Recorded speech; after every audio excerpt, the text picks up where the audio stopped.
Hello everyone.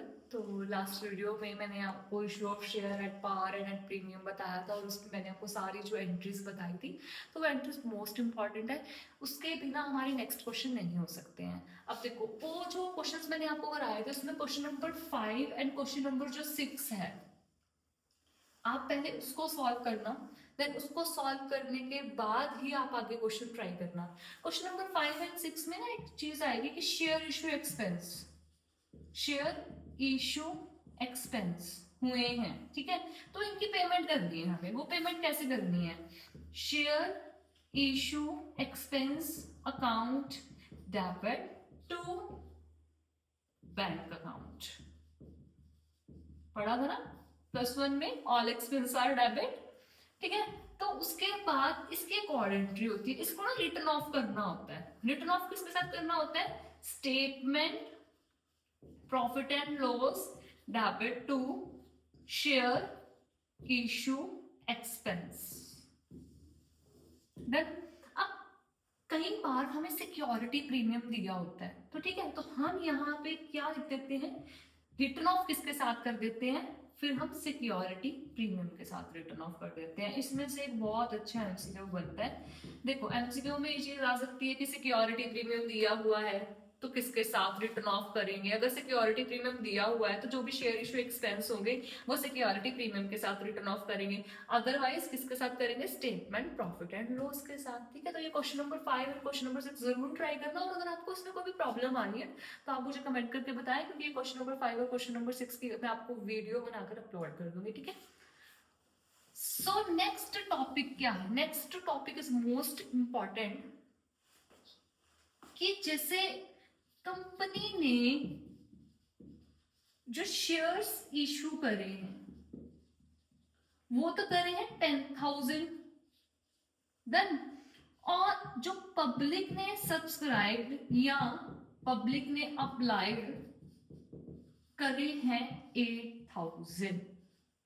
तो कोई जरूरी नहीं है कि अगर कंपनी जो है शेयर जितने इशू कर रही है पब्लिक भी उतने ही अप्लाइड करेगी, ये कोई जरूरी नहीं है।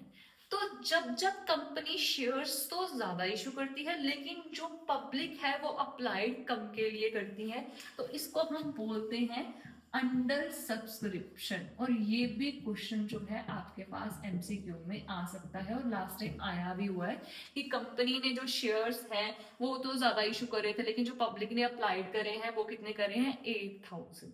तो आप जो एंट्री करोगे वो किसके साथ करोगे? 8,000 के साथ करोगे। मतलब जो भी एप्लीकेशन की एंट्री करोगे, जो भी अलॉटमेंट की एंट्री करोगे, फर्स्ट कॉल की करोगे, सेकंड कॉल की करोगे, तो आप जितने पब्लिक ने अप्लाई, क्योंकि मनी तो 8,000 के हिसाब से आएगी ना। जब कंपनी ने ही अप्लाइड कम करे हैं तो मनी भी किसके हिसाब से आएगी? 8,000 के हिसाब से। तो आपको 10,000 के साथ मल्टीप्लाई नहीं करनी, फिर किसके साथ करनी है? जो पब्लिक ने अप्लाई करे 8,000 के साथ, ठीक है।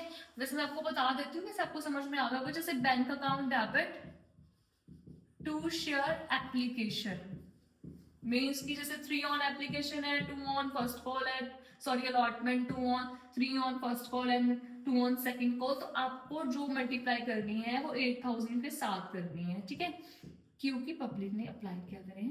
कम के लिए। तो जब भी आपको क्वेश्चन पढ़ना है तो आपको उसमें देखना है कहीं अंडर सब्सक्रिप्शन तो नहीं है, ठीक है। सो अब चलो, ये तो हो गया अंडर सब्सक्रिप्शन। एक और टॉपिक है हमारे पास, बहुत बढ़िया टॉपिक जो है वो है हमारे पास कॉल इन एरियर। अब क्या होता है, कुछ शेयर होल्डर्स जो हमारे होते हैं वो बीच में किसी कारण जो है वो मनी नहीं देते, तो उसकी एंट्री कैसी होगी? तो ये है हमारे पास कॉल इन एरर। तो कॉल इन एरर की हम कैसे एंट्री करेंगे, कैसे उसका ट्रीटमेंट करेंगे, वो मैं आपको बता रही हूँ। देखो, कंपनी ने 10,000 जो शेयर्स थे वो इशू करे। फॉर एग्जाम्पल 10,000 शेयर्स इशू करे। अब सी नाम का पर्सन था, सी नाम के पर्सन ने क्या करा? 500 शेयर्स थे उसके पास, और उसने ना तो फर्स्ट कॉल की मनी दी और ना ही उसने सेकंड कॉल की मनी दी।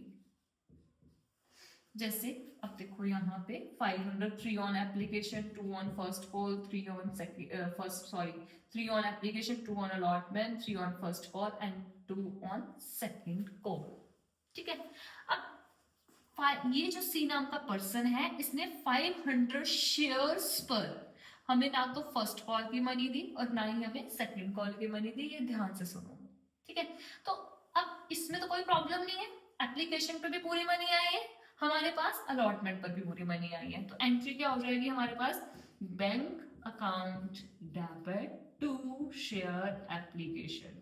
ठीक है, वही same entry, then share application account debit to share capital, वही सेम एंट्री, ऐसे ही हमारे पास अलॉटमेंट की आ जाएगी।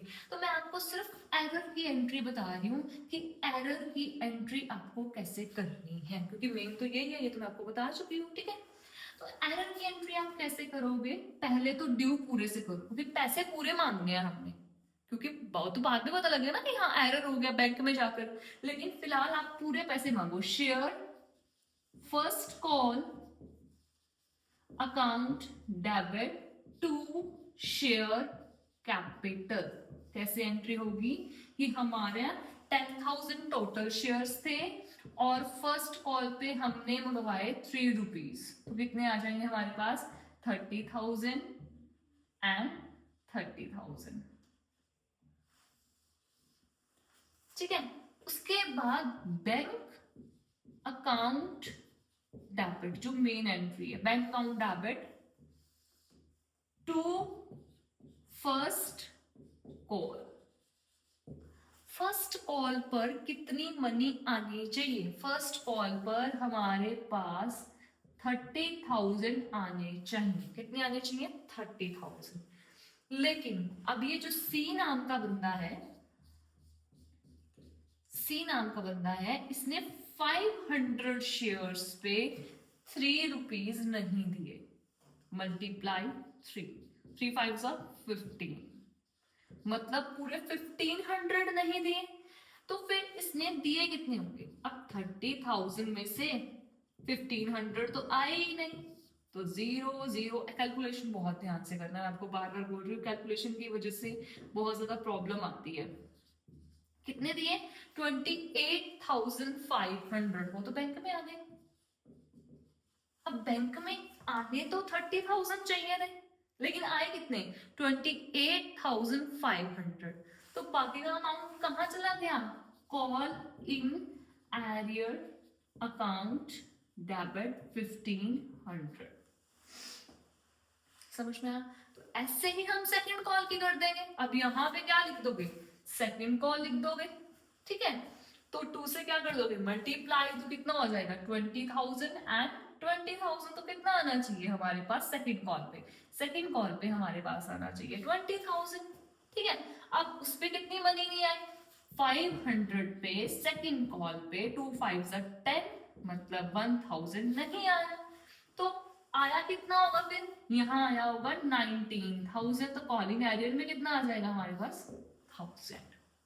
तो जो मैंने आपको यहाँ पे अंडर सब्सक्रिप्शन बताया है, वो अंडर सब्सक्रिप्शन एक बार देख लेना, लेकिन न्यू बुक के according I think question number 9 है, इसको जरूर करना।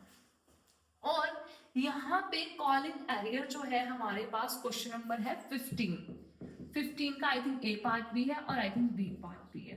अब आप सोच रहे हो मैम ने सीधा 5 6 कराया, फर्स्ट सेकंड नहीं कराया, ठीक है सीधा 9 क्वेश्चन पे आ गए, देन 15 पे। जब हार्डवर्क कई बार नहीं करा होता तो हमें स्मार्ट वर्क की जरूरत होती है, तो आप जैसे जैसे मैं बोल रही हूँ वैसे वैसे आप क्वेश्चन ट्राई कीजिए, आपका 101% है कि क्वेश्चन बेस यहाँ से क्लियर होगा और यहाँ से ही क्वेश्चन बन के आएंगे। ठीक है, तो स्टेप बाय स्टेप चलते हैं। ठीक है, तो question number 5 6, question number 9 and 15 ए और बी। 15 ए और बी जो हमारा कॉलिंग एरियर के ऊपर है। ठीक है, क्वेश्चन नंबर जो 9 है वो हमारा अंडर सब्सक्रिप्शन के ऊपर है, और क्वेश्चन नंबर 5 एंड 6 तो है ही बेस। ठीक है, जब तक बेस क्लियर नहीं होगा तब तक आगे चीज नहीं आएगी। और अगर आपको कोई भी प्रॉब्लम आ रही है क्वेश्चंस में तो आप मुझे कमेंट करके बताइए, मैं उस क्वेश्चन की पूरी जो है वीडियो आपको अपलोड कर दूंगी यूट्यूब पे। तो ये था हमारा, और जो नेक्स्ट टॉपिक है हमारे पास कॉल इन एडवांस। ठीक है, तो वो मैं नेक्स्ट वीडियो में डालूंगी, और नेक्स्ट वीडियो में call in advance for feature और एक हमारे पास रह गया है ओवर सब्सक्रिप्शन। तो बहुत जल्दी हम इसको कंप्लीट कर लेंगे। ठीक है, ओके, थैंक यू।